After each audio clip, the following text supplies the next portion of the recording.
नमस्कार। तो आज हम चर्चा करने जा रहे हैं पाश्चात्य काव्य शास्त्र का प्रथम भाग प्लेटो के बारे में। प्लेटो इन्होंने अनुकरण सिद्धांत के बारे में बताया है और काव्य सिद्धांत के बारे में इस पर चर्चा करते हैं। बहुत ही महत्वपूर्ण विषय है, ध्यानपूर्वक पढ़ें।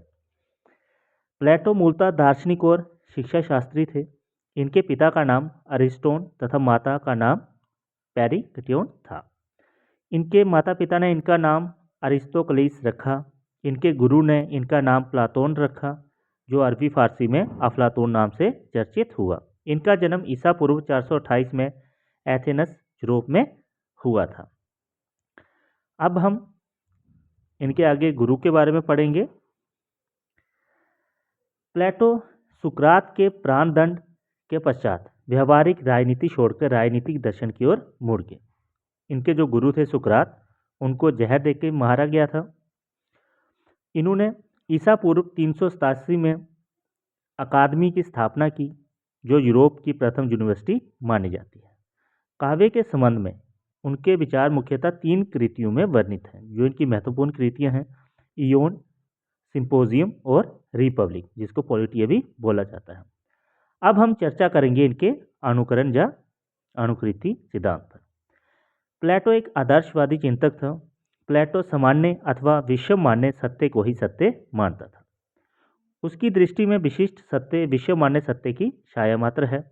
उसकी दृष्टि में आदर्श ही सत्य है, वस्तु जगत उस आदर्श का अनुकरण मात्र है।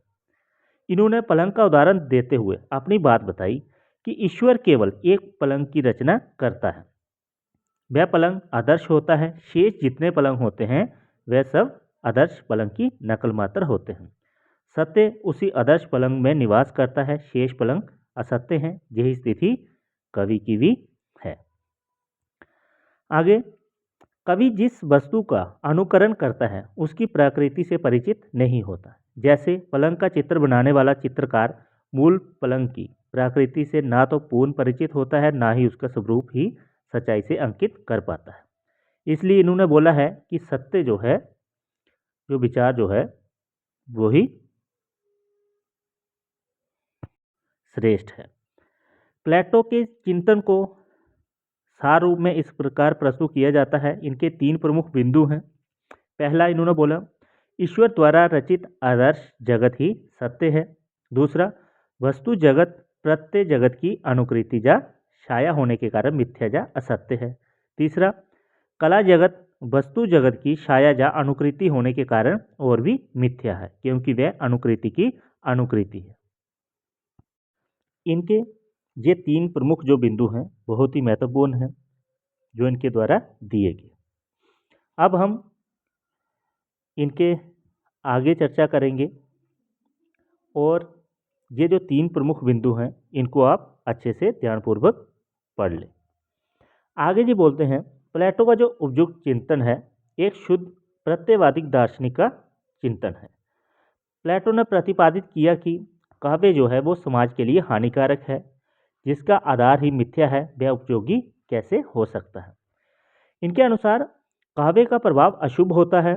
काव्य वासनाओं को जागृत करके पाठकों और श्रोताओं के विवेक को कुंठित कर देता है। यही नहीं, उसमें देवताओं का जो चित्रण किया जाता है वह असत्य और अनुचित है। अब जी बोलते हैं कि काव्य का जो प्रभाव है वो अशुभ होता है, क्योंकि जैसा हम उसमें जो वासनाएं काव्य में होती हैं वो जागृत होती है और पाठक उसी की नकल करता है। होमर के महाकाव्य जो थे इलियड और ओडेसी, उसमें देवताओं को क्रूर, लोभी, ईर्ष्यालु और प्रतिशोधी दिखाया गया है। इसी प्रकार वीरों का चरित्र है उसको भी उदात्त और प्रेरक चित्रित ना करके दुर्बल और दोषपूर्ण चित्रित किया है।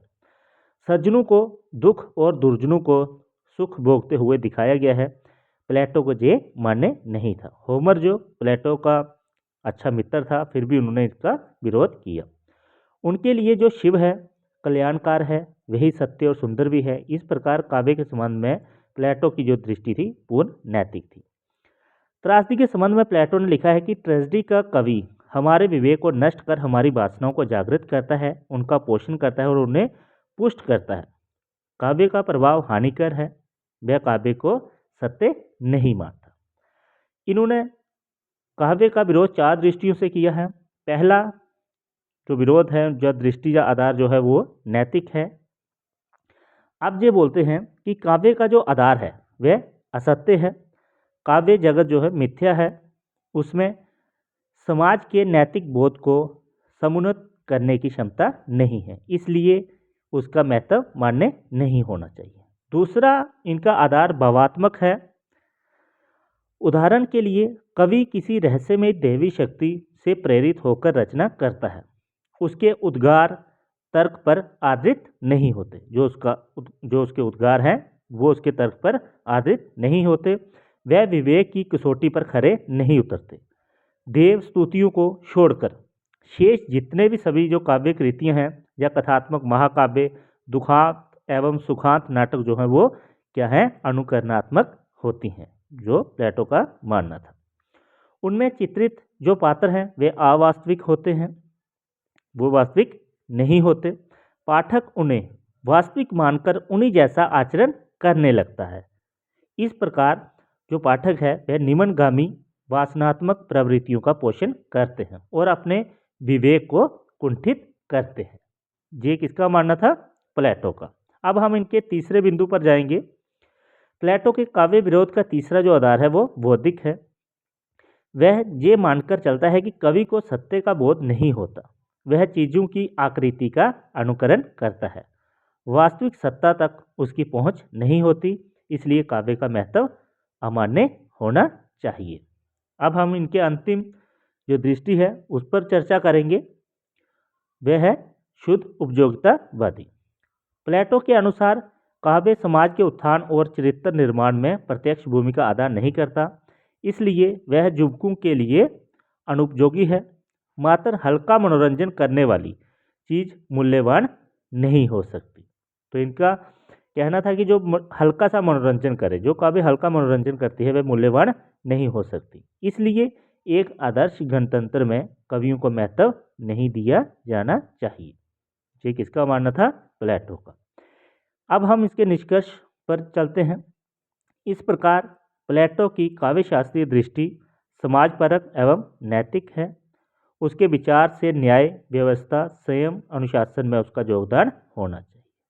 धन्यवाद। वीडियो अच्छी लगे तो लाइक करें।